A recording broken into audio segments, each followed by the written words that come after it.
So I'd like to introduce the first of the Intelligence Forum's podcasts, the Who Are You podcasts, looking at various people and what they actually do and what drives them. So I'm very privileged today to have Jez Collins, the founder of the Birmingham Music Archive. Jez, good morning, or should I Good, say good afternoon? just about afternoon. Hi, Harry. So, Jez, the first question I'd like to ask you is, where actually did you grow up? Was it in Birmingham or was it in the Black Country? No, it was in Birmingham. So I am just about a child of the 60s, born in 1969. And if there's any people from Birmingham listening to this, they will know I was born in quite a famous hospital called the Sorrento, which was a women's maternity hospital. And lots of famous people have been born in there. There's a couple of them around the city. And it's in an area called Moseley, which is sort of the bohemian area of Birmingham. Still is really. Lots of sort of hippies and bands used to live there. But that's where I was born, and then I moved over to the other side of the city called Castlebar, which is a new housing estate. So like high-rise estates. We lived there for the first few years, then back to Moseley, and then my mum and dad eventually settled in a place called King's Heath.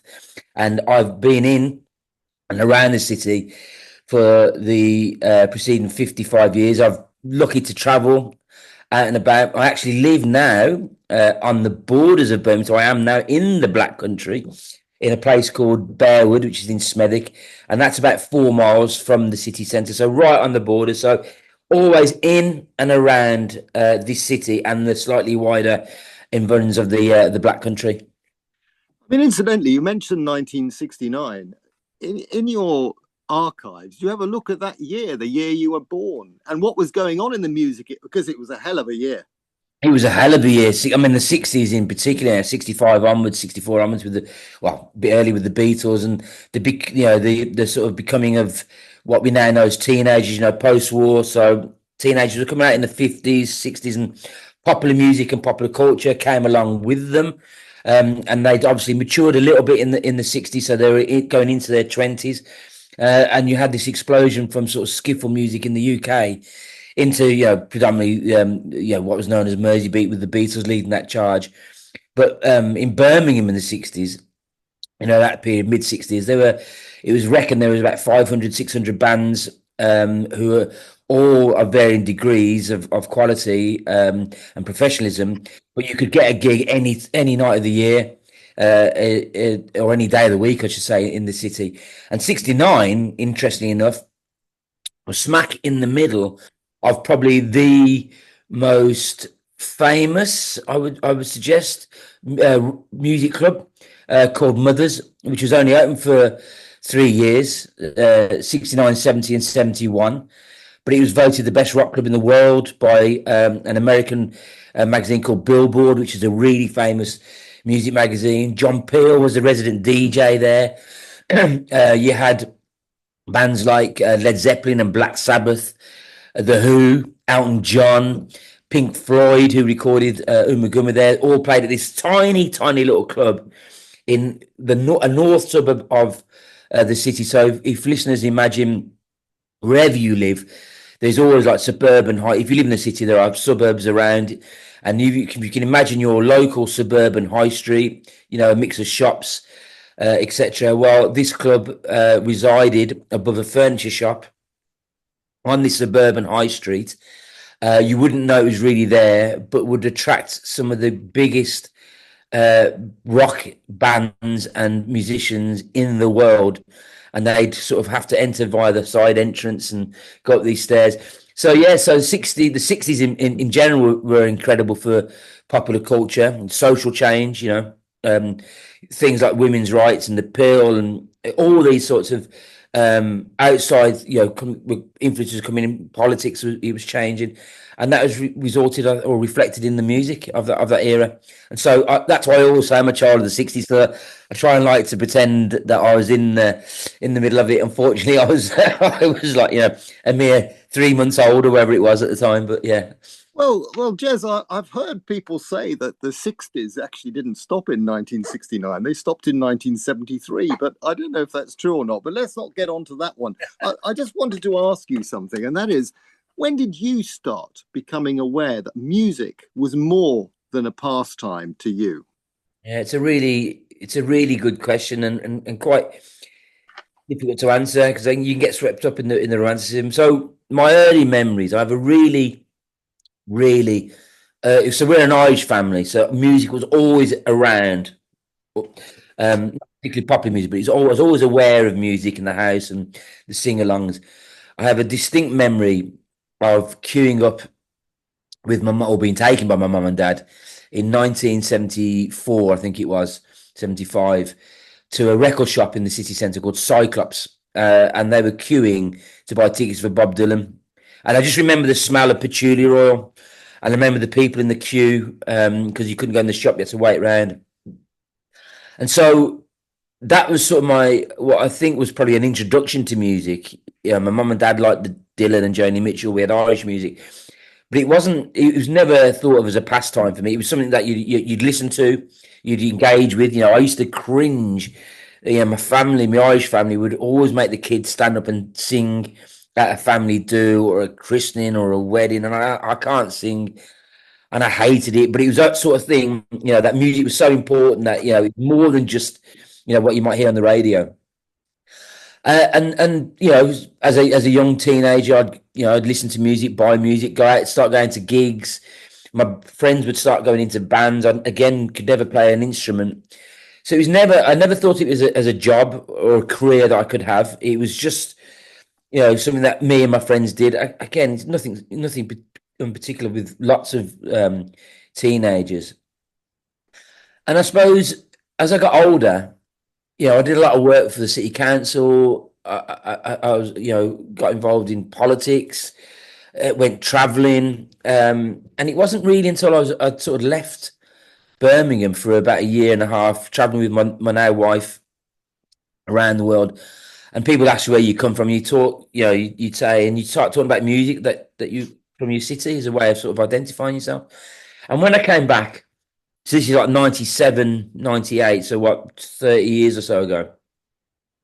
I didn't want to go back to the work I was doing. And I was reading a lot about music. And it just used to really annoy me and frustrate me that Birmingham, as I was growing up, was always thought of as a concrete, dull, grey, nothing ever happening space. Our accents were mocked. You know, if you had a Birmingham accent, you were stupid and thick. And like I say, nothing ever happened there. And I was reading a lot about music, and it used to frustrate me that I'd read about Manchester and Bristol and Liverpool and Sheffield and London and their great music scenes, and there was never anything about Birmingham. And I suppose that's when it clicked from a sort of a pastime and an indulgence in music, thinking, well, actually, I want to change that narrative. Why don't we know about our music? Why don't we celebrate it? And so I suppose, the answer to your question, the germs of it becoming more than just a pastime or something I listened to was about 30 odd years or so ago when I started thinking, well, actually, we've got this amazing, music history, and it's really important to me. I identify myself through the bands that came through Birmingham, and that's when I started taking it a bit more seriously, thinking about it a bit more seriously, and that then developed into paid work in different ways, academia and the archive itself. So a really, really tough question to answer, Harry. There's not one moment where I can say, but I think it was a culmination of all those things that I've just said that has led me to where I am now. And it is a job. I can't quite believe it. It is a job, and I do some interesting things, and I've been fortunate in that way, I think. So, Jez, tell us more about the Birmingham Archive. So, what does it actually do? What is its future, and what differences does it make to your wider society, to local communities, and does it address all genres of music? Okay, start with the easy answer first. Yes, it absolutely does cater and talk about all genres of music. And more than that, I'm really interested in what we might call the music industries or the business of music and the or the ecology, the ecosystems of music. So we don't just look at bands. We look at the venues that I mentioned, like Mothers and other venues. We look at the press, the journalists. We look at the managers. We look at the sound engineers. We look at the tech engineers.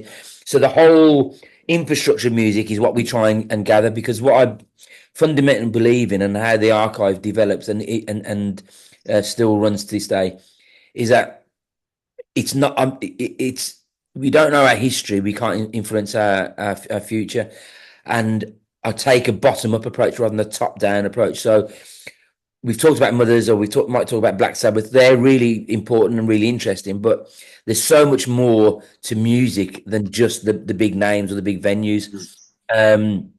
It's all those things that make up the music industry. So we try and take an approach that anything to do with music in the city, or from the city, we're interested in gathering and interested in recording.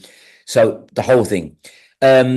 The archive started off as a digital archive. Again, like I say, it really came into its own in around 2008, and it's hard to quite believe now, but in 2008, things like Facebook and Twitter or X or Instagram and TikTok, all the social media channels that we use now weren't around, or if they were around, they were in their real infancy. So this was sort of very basic internet times, I suppose. Obviously, the internet had developed, and so we used a platform called WordPress, and we just asked people to tell us what they know. And as I say, so that was a way of saying to people, whatever you feel is important to you about your music, about your community, about where you live, about the place, just let us know. And we had a huge response to that, and we still get a huge response. And the reason for doing it digitally was really because, we didn't have the space to do anything physical. I didn't have the money, didn't have the space to do anything where we could collect guitars, or I could go and buy Tony Iommi's guitar. So it was a way of just a cheap way of just trying to gather information and data and material. And as I say, we've had this huge response to where we're at now. We do use social media channels, but we have probably in the region between, I don't know, 15 to 20,000 people who get involved and tell us all sorts of things about music. And what that does, Harry, it's really shone a light on how the city itself has shaped music and how the music reflects the city. And by that I mean Birmingham's a super diverse city. It has, the languages from 190 plus countries. It has people from all over the world living here, and those people have brought their cultures and their with them, and they put them out into the city. But also they've fused and infused their sounds with other people's sounds, and that's why I think we have this uniqueness in Birmingham. Every city, every major city has multiculturalism and diversity, but I think that particular to Birmingham is how the city developed physically in terms of its built environment. And so I always use this example, and it sounds a bit cheesy. As I mentioned, we're an Irish family, and we lived in a place called Borsall Heath, and you could hear, and Borsall Heath was a multicultural suburb of the city, and you'd literally have, a black family on one side, an Asian family on the other. You might smell the curry from the Asian family's house. You might hear the reggae or the sound system from the black family. They might hear our Irish songs. I'd go out and play football with Asian and black kids and white kids. My dad would go to work in factories and stock rooms, etc. We'd go to church as an Irish family, and so it sounds really golden rosy, but honestly, this sort of influence of these different cultures, and that's influenced our music, so that we have a very strong history of Bhangra music. It's Birmingham's thought as the birthplace of Bhangra, which is a Punjabi folk music that developed with guitar lines, and that Asian generations will start bringing in. We are a capital of black music in terms of reggae and ska and jazz music. We have a really, it's a birthplace of heavy metal, really, and heavy rock music with bands like Black Sabbath and Led Zeppelin and Judas Priest. So it's unique in this sort of sense that we have contributed globally important music scenes and genres and musicians and music industry people to the city. And that's because of, as I say, because of how the city has sort of developed. So that was the genesis, the digital thing, trying to understand the city through its people and its music and how they relate to it.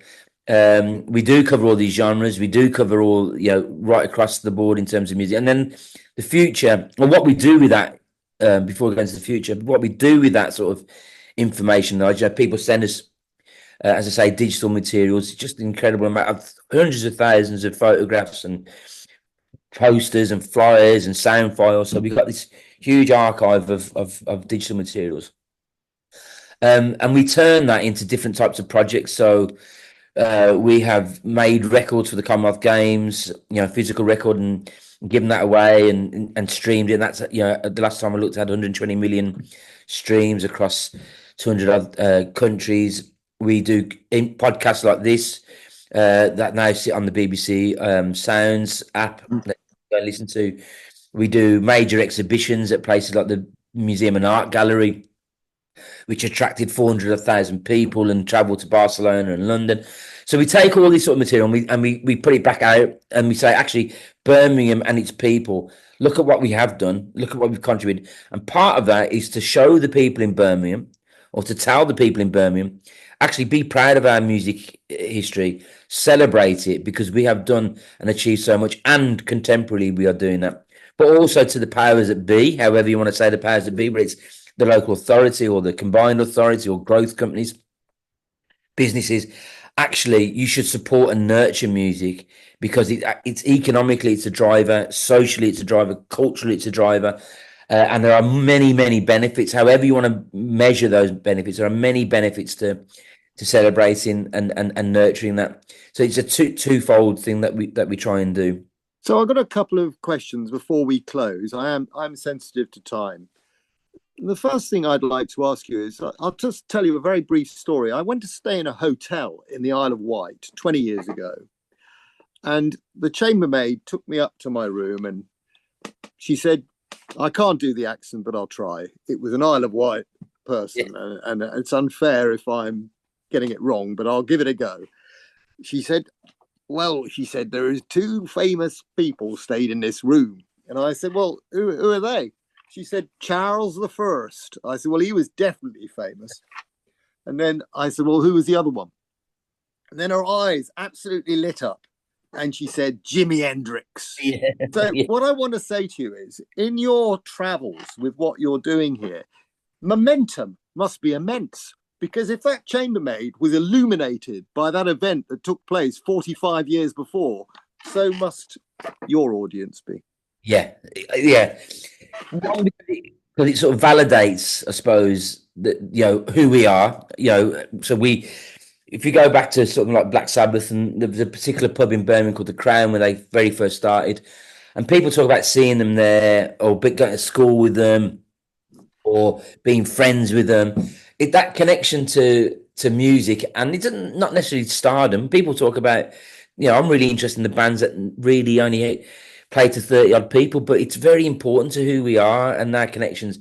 And so it does illuminate, and it does anchor us, and we do like to talk about it. Most of us aren't musicologists, so we can't talk about the minor fifth or a chord change over here, but we can talk about how music means to us, and the places we went to, and our friends that we went with, and the people we saw, or the great one. Oh, do you remember seeing that band when there's only 20 people and now they're playing, Wembley Arena? So it's to me, it's an obvious thing, and the sort of hotel person is a great example.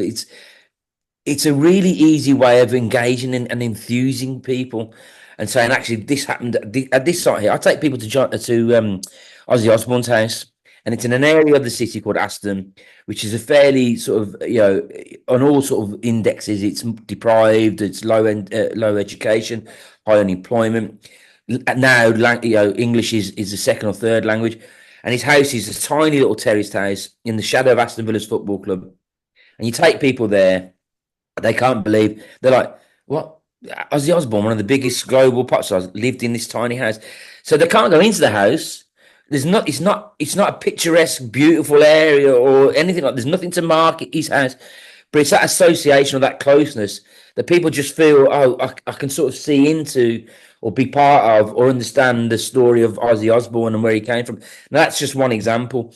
And I think what I'm trying to do is to say to, again, those people in the city, there are so many of these types of experiences around the city that you can bring in for tourists, particularly, which generates money in terms of hotel spend, bar spend, travel, all those sorts of things. There's an economic factor, and because of our uniqueness, we can do so much and bring so many people into the city to look again at Bhangra, or if you want to do back reggae, back Black Sabbath in Handsworth, or whoever it might be. So the opportunities are there, and people just get behind it. People, music, as I said earlier, is such a easy win. Everyone listens to music. You don't have to love music, but music is always around us, whether you're on the bus or listening to the TV or whatever it might be. So it's an easy way. And then once you start doing that, it's a springboard off for people to talk about other things, whether it's themselves or where they grew up or the place. So we learn so much about ourselves and the cities. I don't know if that's really answered your question, but that's well. I mean, it's terrific stuff, and you mentioned the economic benefits. Whether it's a band pulling 30 people into a venue, or whether it's the global record sales for Black Sabbath, it must be immense. Yeah, it's huge. So if you look at Liverpool, and we just go back onto tourism, so the Beatles are the Beatles, the biggest band ever to exist, arguably. And I think in Liverpool, the last set of figures I saw, people go into Liverpool to look at to go to Penny Lane or Strawberry Fields or go to the Cavern Club. It's something in the region. It generates something in the region of 100, 120 million pound a year, and supports 2,500 jobs. Right now, that on any measure for a city is a substantial, industry. And I think, in Birmingham we could do something comparable. We have, as I said earlier, a super diverse city. We had one of the biggest Qawwali singers, Nusrat Fateh Ali Khan. Qawwali is a devotional type of music, Pakistani type of music, but he became a global star through Peter Gabriel, who was in Genesis, his label. His first ever gigs and his first ever release was in Birmingham on a tiny Birmingham label called Oriental Star. Now, I'm not, he is massive across the world. There's not many people know him, but you can imagine people from Pakistan wanting to come to see where, if they're in the city or coming to the city, see where he started. You've got massive, big Bhangra musicians. India is a city of a billion, country of a billion people, and it's a massive population in Birmingham. So there's lots of trade and travel between those two countries and a city in Birmingham. Why don't we tell people from India and the subcontinent, South Asia, when you come into Birmingham, come look at the Bhangra Trail? It's to me, and then go and have a really authentic curry. So you tie up food and culture and music. There's just easy ways of doing it that generates what I think could be substantial amounts of economic output for the city.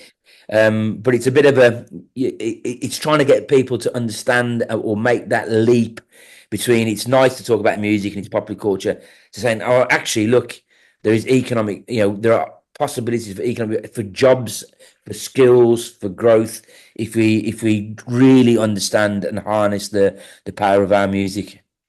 I totally endorse what you're saying. It's fantastic what you're doing, the work you're doing, and the innovation and inspiration actually you're providing. Just one last thing.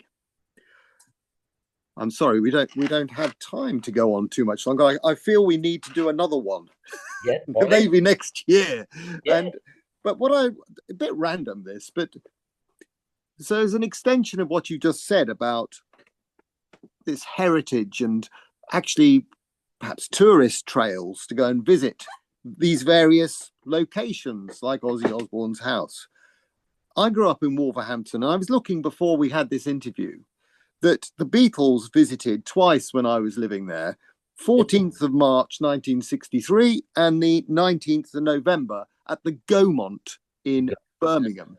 Now, my question is, what's happened to the Gaumont in Birmingham? And shouldn't there be blue plaques on these buildings? And, how do you deal with that one? A last question. Okay, so the Gaumont is long gone. It's now the Wesleyan Insurance Building at the top of Colmore Road, if you know the city. Yeah, I mean, you're right. Part of my work. I mean, so I sit on the Heritage Committee of the Birmingham Civic Society, an august organisation that looks at the contribution of individuals have made to Birmingham, the wider world. And I'm really pleased to say that we now have some blue plaques for some buildings. It's a long process, but we have one for the Rum Runner and one for Grosvenor Studios. We are working on one for the Crown, the pub I mentioned earlier, which is Crown, very, very quickly, because it's a great one in terms of the Gaumont. The Crown, to me, is an internationally historical, important venue. It was the site of the world's first ever, or the UK's first ever live recorded folk album. So a guy called Ian Campbell, who's the father of Robin, Duncan and Ali from UB40, he recorded a folk album they called Cayley at the Crown, and he was a really important folk musician. It then became home, as I said, to Earth, who became Black Sabbath. It's where Christy McVie from Fleetwood Mac, John Bonham and Robert Plant from Led Zeppelin, Spencer Davis, Bev from the Spencer Davis Group, Bev Bevan and Jeff Lynne and Roy Wood from ELO. They'd all go and hang out there and see bands there. Thin Lizzy played some of their early gigs there. Thin Lizzy, who Judas Priest from the City, played some of the early gigs there. Some of the great blues people played there. Then in the 70s, it became a punk venue, and John Taylor from Duran Duran had a residency. So globally, over a 40, 50-year period, it's contributed, I think it's something like about 15 to 20 future Rock and Roll Hall of Fame. People have been inducted into the Rock and Roll Hall of Fame are traced back to their roots, back to this building. It's been empty for 14 years. It's deteriorating. I've got it listed through Historic England, but we're desperately trying to reopen it. There is no plaque. It sits outside New Street Station. 36 million people go through that station every year. And I watch and people walk past it with no idea of what this building is or was. And to me, that's an embarrassment and a disgrace to the city. Internationally, I know people would travel from all over the world to stand on the stage where Ozzy Osbourne and Tony Iommi and Geezer Butler and Bill Ward from Black Sabbath stood. I know it, and we can have an FB. So it's again a slightly longer answer to your question. I am trying to make these connections. Say there has to be plaques. We have to reopen these. We have to invest in these buildings because, not just for nostalgia's sake, but that building, the Crown building, go back to there. Can you imagine having that as a live music venue and saying to young musicians in the city and from around the region and the country, come and hone your craft, play where Earth, who became Black Sabbath, one of the biggest bands in the world ever, first started. This could be you. This is your inspiration. This is where stand on that very stage. And imagine the achievements that you can do. Not that you will be famous, but wouldn't it be great to make that link between what's happened in the past and have that continue into the future? So that's the sort of, in a nutshell, I think that's what I'm trying to do. I'm trying to make, through the archive work, is to make people within the city and outside see Birmingham as a city of music and a music city. Well, I'm going to say thank you very much indeed for two things, for the work you're doing and also for this interview today. And while I'm thanking people, I'd also like to thank Christina Scheck, who's basically been the sound engineer behind the scenes. Thank you, Christina. And I will send you some dates for next year, Jez, because it's just incredible stuff. And thank you for it. Thank you, Brad. Always a pleasure to talk to you both. Thank you. Thank you. So, Christine.